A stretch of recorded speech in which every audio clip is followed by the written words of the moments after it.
The exhibition Nuevos Realismos is about several definitions of new realism, what it seemed like to be newly real in artistic practice at the turn of the decade of 1960. So the 60s is one of the most known and most exciting decades in the history of the 20th century. It seems that the one period that wasn't codified was the period just before this that generated everything, that many of the things that happened in the 60s. So 1957 is the beginning of the exhibition, and this is a moment when abstract painting was dominating the art world. 1962 is the end, and that's when pop art begins. So this exhibition is a bracket between painting and pop. Now the rest of the exhibition carries off from this, what we would call a new strategy of using objects, everyday objects from real life. So what you'll see throughout the exhibition is all kinds of new ways of treating an everyday object. Armand, the artist from Nice, who was part of the original Nouveau Realisme movement in France, had a strategy called accumulation. He would put many, many of the same objects in one vitrine. Another strategy he had was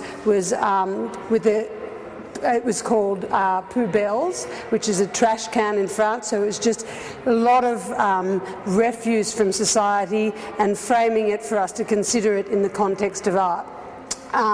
With this work, we sense some of the difference between the Europeans and the Americans, because there's a critique inherent in accumulation and in seeing the everyday object as trash.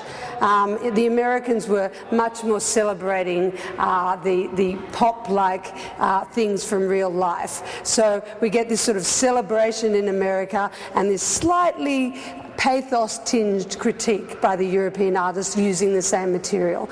This exhibition is the first in a very long time to consider this period, and to do so, very tight period, 5 years of time, and to do so creating dialogues between the Europeans and the Americans. What's very special about this show is we're bringing all of these artists together and showing year by year how they added new, grand, exciting and fun things to the field of art. So one year you'd have scotch tape and aluminium foil, the next year you'd have tyres, the year after you'll have lingerie and food and all these other things, a cigarette by Liechtenstein, and then at the very end you're squarely within pop art.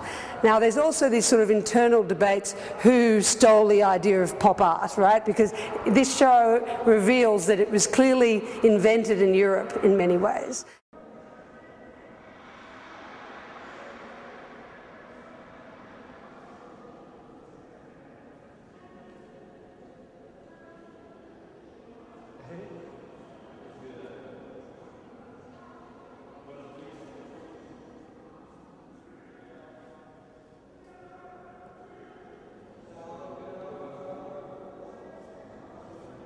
Okay, we're standing in one of the last thematic galleries of the exhibition.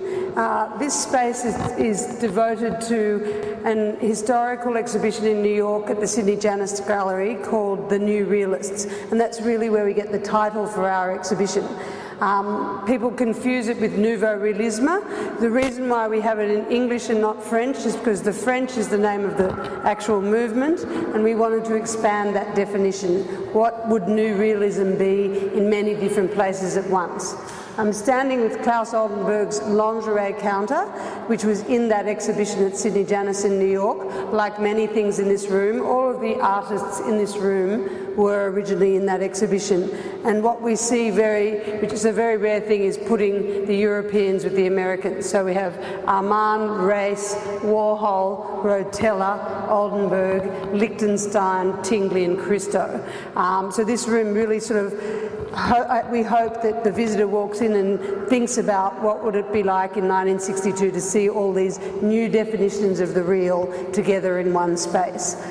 This is what was the exhibition that sort of changed things, that started to codify these ideas that had all the way through the show are very experimental, and now they achieve a sort of iconicity that's to do with the branding of pop art. All of these works, they might not actually come together again because everything's just falling apart at the very moment that it achieves masterpiece status.